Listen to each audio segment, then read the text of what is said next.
welcome back to a Reading Corner. Today we're covering Groot's lore segment. I'll be frank, I don't like Groot as a character. No, so let me rephrase that. I like him as a character, I don't like him as a playable character in this game. I just couldn't get the hang of him, not my favourite. So yeah, let's jump into Groot always has friends. Or Groot always have friends. When the Molino crashed, Groot stood around for a while watching Rocket and Quill argue over whose fault it was, but soon after he got distracted by the voices from the jungle surrounding the ship graveyard. The strange creeping tones broke through the alien foliage, flooding past the caps and reaching him, but Groot was far enough away that he couldn't decipher the language. Eventually, Rocket and Quill got on his nerves enough that he had to get away from them, so he went for a walk. As he walked away, he heard Rocket say, "See, even Groot can't take your crap, Quill. I'm going to go find a way out of here while you sit here and pretend you know how to fix the ship." He heard Rocket stomping away in another direction, but Groot did try to meet up with him. Rocket needed time by himself sometimes, and so did Groot, especially on strange planets that stank of death. The ship had come down near one end of the graveyard containing hundreds of other ships? Maybe more? Groot wasn't good at counting. He wandered away from the fire that burned in the Molino's crash path, finding himself at the edge of a jungle. The voices of the jungle spoke to him, and Groot stopped and stood still, trying hard to listen now that he was close enough to understand what they were saying. "Away, get away, we'll hurt you if you get close." A chill ran down Groot's branches, straight into his roots. He had never heard plants talk like this. He stayed still, letting his consciousness drift out and collect impressions like a pollinator floating from flower to flower. "Hurt you, hunger, survival, death prison, Klyntar." "Hey," Groot thought of him, "you don't have to be afraid. You don't belong here." "I am Groot," Groot said. He looked at the edge of the jungle, where it tumbled over the hulks of wrecked ships, grew amongst them and over them, strove to reclaim them and make it as if they were never there. These were not plants like he had ever encountered. They were part plant and part something else. Something from Klyntar, made of Klyntar.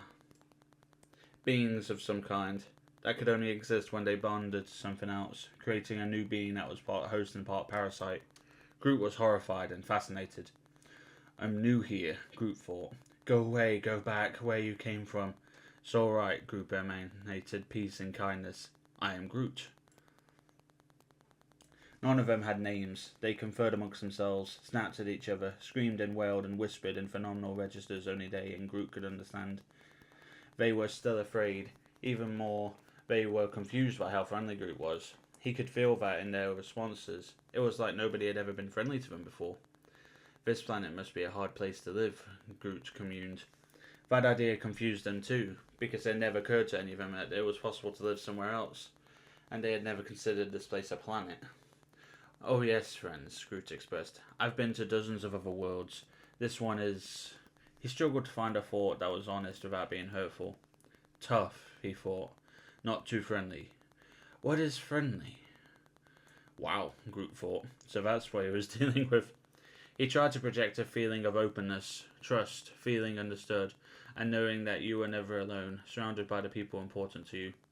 The jungle plants were still confused, but now they were also curious. Weakness was whispered back to Groot. "No," Groot said. "Trust takes strength." They considered this. He could feel their conflicting reactions, and Groot could not help but be astonished that none of the jungle plants have ever considered what was trust. It was so fundamental to his relationship with Rocket and Quill and the other Guardians. Heat seared his branches as a huge explosion boomed over the junkyard. Groot flinched away from it, stepping into the jungle, and turned to look from the relative safety of the tangled vines and underbrush. The fire caused by the Millennium's crash had spread, and finally found another ship with a reserve of fuel and ammunition. The mushroom cloud of the explosion still spread over Klyntar's black sky, and the fire was now raging across the graveyard, towards the jungle. Panic and fear spread among the plants. Groot felt their fear too, partly for them and partly for himself. Fire was any plant's worst enemy, worse even than drought. At least in a drought, you could hope for rain. Also, Groot could move. These plants, they might be part symbiote, but by and large they were still rooted to their spots. That meant Groot had to help them.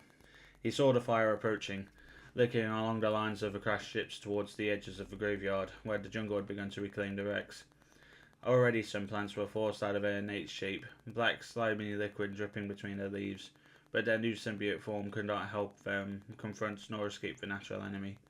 Flowers screamed their pain, and there was no host for them which to bond, no shelter for them to hide. So Groot got angry. In his anger he grew. Thousands of feet of roots dug into Klyntar's soul, spreading along the boundary of the jungle. Groot forced them out, felt them searching for nourishment and finding little, but still he grew them, until he had created an entwined mat of roots under the soil, overlapping the edge of the jungle and the outermost crashed ships. Then he closed his eyes and lifted them up. The earth heaved under those ships, toppling them over away from the jungle with a gargantuan sound of tearing roots and shifting earth.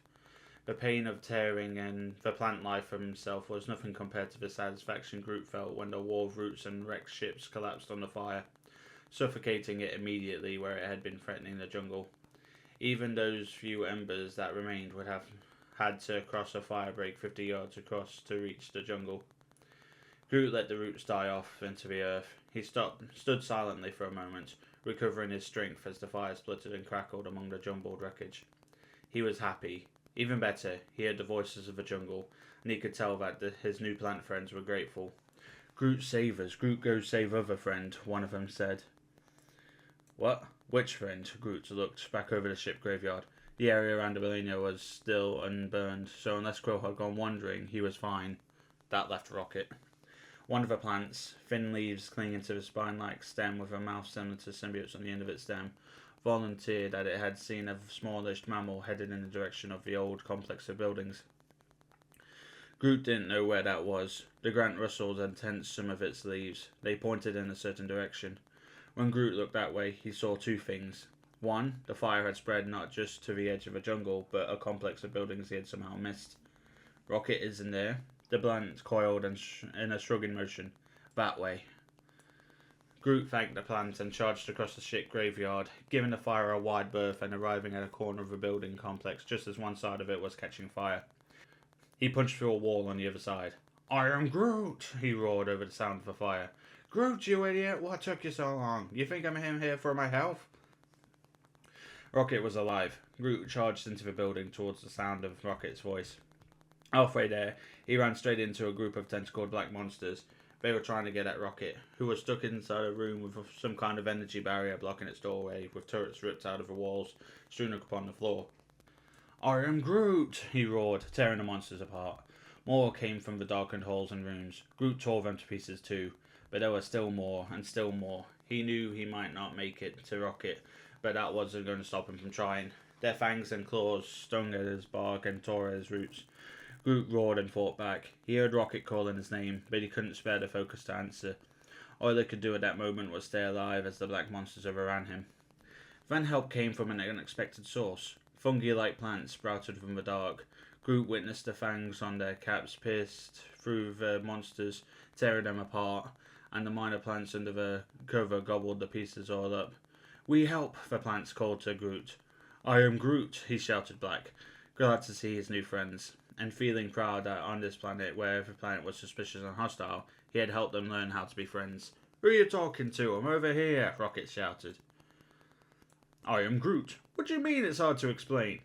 Groot didn't try to elaborate. He fought through the remaining symbiotes to reach Rocket, who was hunkered down in a small room with an energy barrier across the door. "I am Groot." "Yeah, I know." Rocket turned off the energy barrier. "How did you know I was here?" Groot turned and pointed at the symbiote plant, which was clinging to a corner of the corridor, extending its leaves, pretending to be a casual plant. Not a successful mimicry, obviously, where it was still trying to force the mouth on its stem to smile friendly. "I am Groot." "Groot, you moron, you trusted a symbiote to tell you how to help me escape from other symbiotes?" Groot looked at Rocket. "I am Groot." "I know it worked, still." Rocket gave up. "Whatever. Anyway, Quill needs help worse than I do. Go on, we gotta get back to the Millennia before the symbiotes remember he's there." Rocket powered the energy barrier down and started detaching it from the fixtures in the door frame. "Here, you gotta carry this. I'm gonna use it to fix the ship."